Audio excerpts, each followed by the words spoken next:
if you want to learn the Arabic language, to understand the Quran, and also to speak properly, to understand when you're listening to people speaking Arabic, whether your immediate priority for learning the Arabic language is the Quran or general language skills like speaking and listening, beginning with Arabic grammar is a must. And you just have to get through a certain amount of grammar rules, which we'll be doing in this series using this really helpful book, Lisanul Quran. May Allah subhanahu wa ta'ala unlock the Arabic language for all of you. I pray that this series is beneficial to students of the Quran and students of the Arabic language.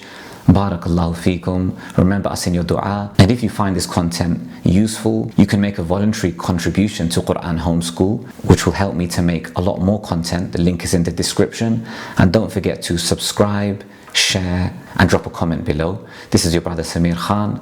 Hafidhakumullah. May Allah subhanahu wa ta'ala keep you all in His care and protection. Lisanul Quran, the language of the Quran. Chapter 1. Any word which has a meaning is termed kalima.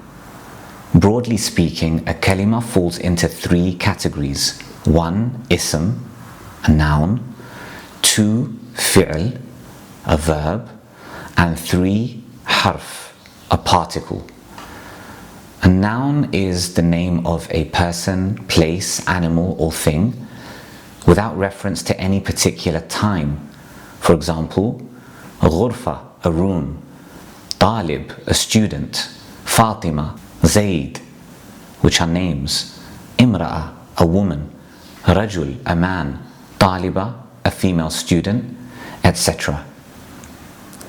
A fi'l is a verb, which is a doing word, an action word. It varies in tenses. So you have al-fi'l al-madi, the past tense. For example, ذهب, he went. We also have al-fi'l al-mudari', the present tense. For example, يذهب, he's going. And the future tense. For example, سوف تعلمون, you will soon know. And that's for the distant future. And ستعلمون, you will soon know, for near future. And then we have a harf, which is a particle. So the harf includes a wide variety of Arabic particles, including prepositions, interjections, and conjunctions. Its meaning can't be fully understood unless it's accompanied by a verb or a noun. So examples of a harf are fi, which means in, ila, towards, min, from, bi, which means with, etc. ذهب زيد إلى المدرسة. Zaid went to the school. كتبت بالقلم. I wrote with a pen. Rule number 1. A kalima is a meaningful word. It's of 3 kinds. Number 1, ism, which is a noun. Number 2, fi'l, which is a verb. And number 3, a particle, which is a harf. A noun is a word which indicates a person, place, animal, thing, or a quality without any relation to time. A verb is a word which denotes an action with relation to a particular time. For example, past, present, future. A particle is a word, the meaning of which can't be understood without an accompanying noun or verb. And the final part of this first lesson in Arabic grammar is the 3 classifications of a noun. تقسيمات الاسم الثلاثة. Number 1 is al-ma'rifatu wal-nakira, the definite and the indefinite noun. Number 2, al-mudhakkar wal-mu'annath, the masculine and the feminine noun. And number 3 is al-mufrad wal-muthanna wal-jam', the singular, the dual, and the plural nouns.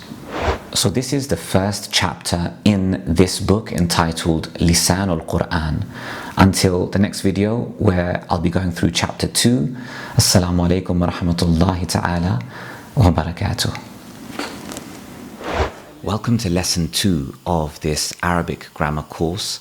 My name is Sameer Khan, and let's do a quick recap of lesson number 1, which was the lesson before this. In that lesson we learned that in Arabic there are 3 types of words: an ism, which is a noun, a fi'l, which is a verb, and a harf, which is a particle. In this lesson, which is lesson number 2, we're going to dive a bit more into the ism, the noun. Now, in Arabic grammar, we have what's known as a definite noun and an indefinite noun. An indefinite noun, which is an nakira, is one that refers to a person, place, animal, thing, without referring to anything in particular.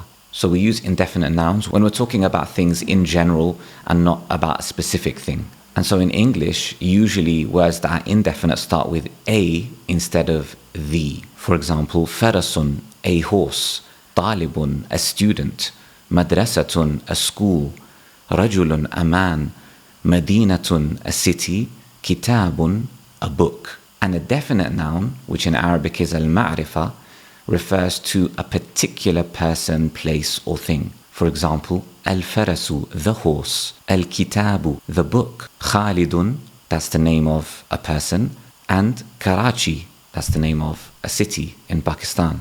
Now, when it comes to definite nouns, there are different types of definite nouns in Arabic, but in this lesson, we'll focus on 2 types. We'll focus on the noun, the ism in Arabic, which is a proper noun, known as alamun, or the plural a'lam. And this noun is the specific name of a city or a person. For example, Aisha, Khalid, Pakistan, and Misr, which means Egypt. So there's no alif lam, there's no al at the beginning of these words because they're already known, they're already names of places or people. And that's a proper noun, which in Arabic is called alamun. Then we have definite nouns in Arabic, which are definite because of the alif lam at the beginning of them. For example, ar-rasulu, the messenger, al-kitabu, the book, al-waladu, the boy, al-baytu, the house. Now this alif lam or al, which we would translate as the in English, is a good way to recognize a noun when you're reading Arabic because this alif lam can only be attached at the start of a noun. You can't attach it to the start of a fi'l, a verb, or a harf, which is a particle. So the alif lam is known as harfu ta'rifin, the definite article, because it makes definite any word that it's attached to. So to make an indefinite noun into a definite noun, you just attach the prefix al, alif lam. And when you attach this alif lam to the beginning of any noun, 2 things happen. Number 1, now we're not talking about something generally, we're talking about a specific thing or person. And number 2, instead of ending in a tanween, for example, rasulun, that noon sound at the end, now we lose the tanween at the end. So you would have ar-rasulu. For example, a nakira, indefinite, would be waladun, a boy. And the definite version of this noun would be al-waladu. In the same way, rajulun means a man and ar-rajulu means the man. So that's the main thing that you need to take away from today's lesson. Finally, in Arabic, we have sun letters, al-huruf al-shamsiyya, and moon letters, al-huruf al-qamariyya.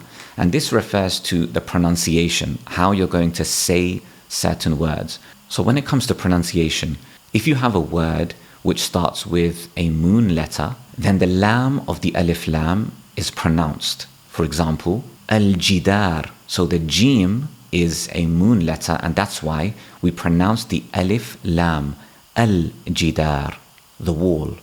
Ba is also a moon letter. So when you see the word alif lam ba alif ba, you would pronounce that al-bab. But sometimes you read a noun in Arabic which starts with alif lam and you don't hear the lam. And this is because that word starts with one of the sun letters, al-huruf al-shamsiyya. For example, ra is a sun letter. So when we have al followed by the word rakib, we don't pronounce the lam and it's pronounced ar-rakib. We go straight from the alif to the first letter of the noun, which is the ra, and then that takes a shadda, and it's ar-rakib. Tha, which is another sun letter, so thamarun as a definite noun would be pronounced ath-thamaru without pronouncing the lam. So the Arabic alphabet can be divided into sun letters and moon letters. In lesson number 1, we learned that there are 3 types of Arabic words: ism, fi'l, harf, a noun, a verb, and a particle. And now for rule number 2, we know that a noun can be definite or indefinite. Definite in Arabic is al-ma'rifa, and indefinite is an-nakira. A definite noun refers to a particular person, place, thing, or animal, and an indefinite noun refers to any person, place, thing, or animal when we're talking about things in a general sense. And in this lesson, we also studied 2 types of definite nouns. The noun which is a proper noun, so it's already definite without needing any alif lam at the beginning, for example, the name of a city or the name of a person. And then we looked at nouns which are definite because of the alif lam attached as a prefix to the beginning of the word. Now, all of this knowledge is going to be really crucial when you start developing your reading skills, your understanding skills, and when you want to start making sentences yourself. It's really important for us to know what is a noun and how can we use it, what is a verb in Arabic, a fi'l, and how it can be used and recognized, and also finally a harf, how we can use it, how we can recognize it, and how it changes the words that come after it, which we'll discuss in future lessons, inshallah. For those that are interested in becoming a member of Quran Homeschool, you'll find my email address in the video description or below on the screen. And to become a member, all you have to do is commit to a small monthly contribution towards Quran Homeschool. And this will help me to keep this course and future courses free, with the members and contributors receiving extra support, weekly homework checking, and more exclusive content in the future, inshallah. I'm hoping to release more Islamic courses, Quran stories for children, and there's lots more, inshallah, in store. So I invite you to join the Quran Homeschool community, inshallah. Send me a message. There are exercises at the end of every lesson, which I'll be sending to all the members and then checking the answers, inshallah. So I hope you'll join me for that. If you can't, then feel free to enjoy these lessons on YouTube. Share with your friends and family. Subscribe to the channel, leave a comment below, inshallah, with any feedback. So thank you again for joining me. My name is Sameer Khan. Until the next lesson, Assalamu alaikum wa rahmatullahi ta'ala wa barakatuh.